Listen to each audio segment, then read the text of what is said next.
Our first speaker is OwenDuckworth, and he's a community organizer from the Alliance for Metropolitan Stability. He works on affordable housing, public transit, and regional land use and development issues, especially with a focus on racial equity.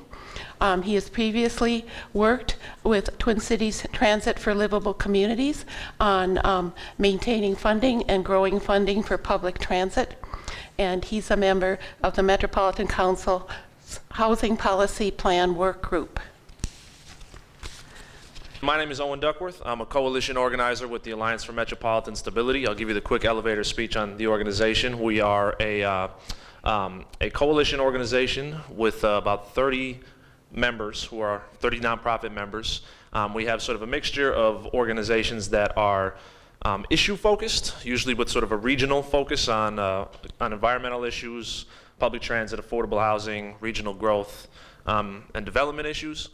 We also have a number of place-based organizations or either geographic or cultural community focused, usually rooted in communities of color, lower wealth communities.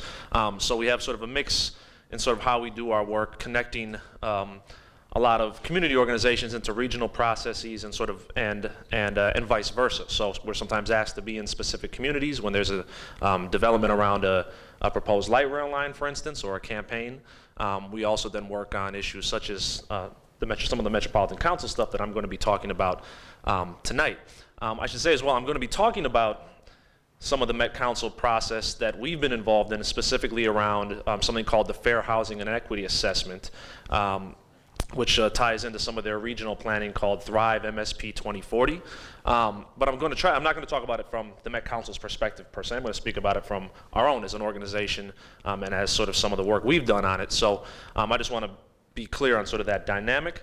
I'm also going to try to do my best to balance something that's going to contain some technical information, and hopefully not. If I start seeing heads nod, I'll try to move quickly through it. But also try to talk a little bit about some of the sort of aspirations and opportunities and some of the challenges that come along with some of this work. So it's not simply about this is the process, it's all process piece, but actually some of what we feel like is really at stake in some of the work that we're engaging in with the Met Council. So I hope that's helpful. So the Fair Housing and Equity Assessment, I'll sort of start, like I say, with more of an aspirational piece, more of a vision piece. For me getting into this work, I'm going to call it the FHEA as well, so you'll hear that acronym. The FHEA, in my mind, is a starting point for conversations, specifically with an entity like the Metropolitan Council, around racial inequities in our region. And we see the process of this coming together as being an opportunity for specifically underrepresented communities to elevate their voices and perspectives and narratives and really expertise on issues that face their communities into a regional decision-making process and into regional decision-making processes more broadly.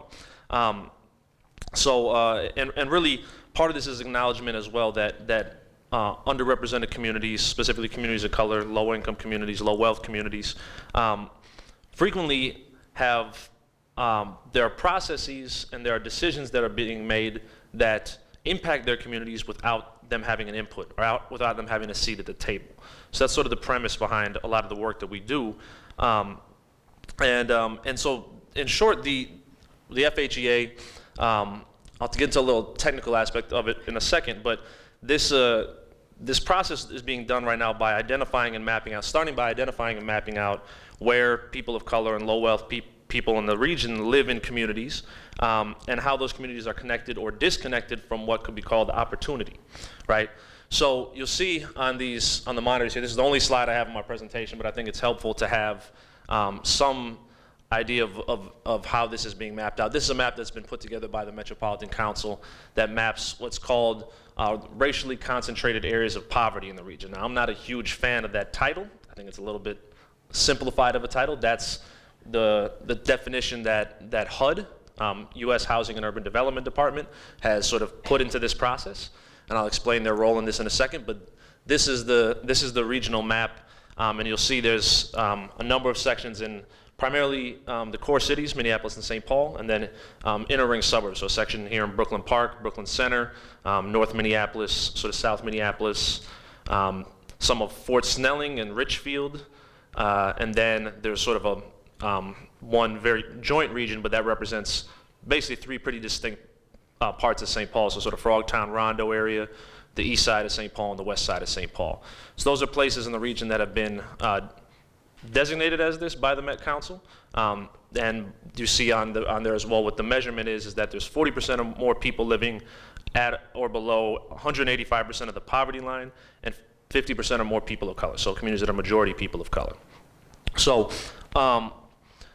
so in other words, this is the map that in 2010, the Metropolitan Council applied for a Sustainable Communities grant. Sustainable Communities is a program of U.S. Housing and Urban Development, HUD, and got this grant to do work which is focused on equitable development, specifically around the emerging transit system in the Twin Cities. How many people here are familiar with the proposed Botno light rail line, which would come up to Brooklyn Park from Minneapolis? Okay, that's good. So as part of this grant, there was a requirement from HUD to complete what's called the Fair Housing and Equity Assessment that looks at, it's sort of framed in a conversation basically around people's access to housing and how that connects to a broader set of opportunities. So where in the region you live, and oftentimes that's connected to race and income and wealth, impacts how you do you have access to good education or good education for your kids? Do you have access to good transportation infrastructure? Do you have access to jobs? So that's sort of the opportunity piece. And HUD is requiring this of the Met Council as a way to sort of begin a process, at least this is sort of our vision as outsiders, begin a process to potentially identify what are some of the reasons and what are some of the blind spots in terms of racial inequities and disparities in a region like the Twin Cities, where we know, despite a very generally very good economic setting in the Twin Cities, we know that the racial disparities are amongst some of the worst in the nation. So as part of this process as well, and this is one of the things I think enticed an organization like us at the Alliance for Metropolitan Stability and a number of our partners ultimately. I've worked with Nalima a lot on some of this work in her role at Harrison Neighborhood Association, a number of other place-based organizations. I think what it really got us sort of excited as well was, one, that this was beginning to have a conversation at the Metropolitan Council that looked at fair housing specifically, and then looked at racial equity, which is a frame in which we frequently talk about and we really lead with, beyond giving lower wealth people and people of color an opportunity to live. One has been sort of called the mobility strategy, which is to focus building affordable housing in suburban and sort of outer ring suburban communities that are predominantly white, where, and the focus there has been the idea that schools have performed stronger, and thus creating opportunities for lower income families to live in those communities provides better access to education.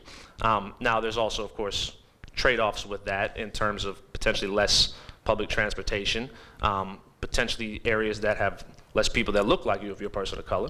So there's some challenges there. The other strategy then, which is talked about, is called place-based, which is rooted in the idea more that there should be investments in communities that are predominantly people of color, predominantly low income, and is sort of again rooted in the idea that you cannot simply move people you can't move poverty around and expect to alleviate it, if that makes sense. So the idea that investments need to take place in communities that have historically been disinvested from. So I'll leave it at that. I look forward to hearing people's questions. Thank you guys very much.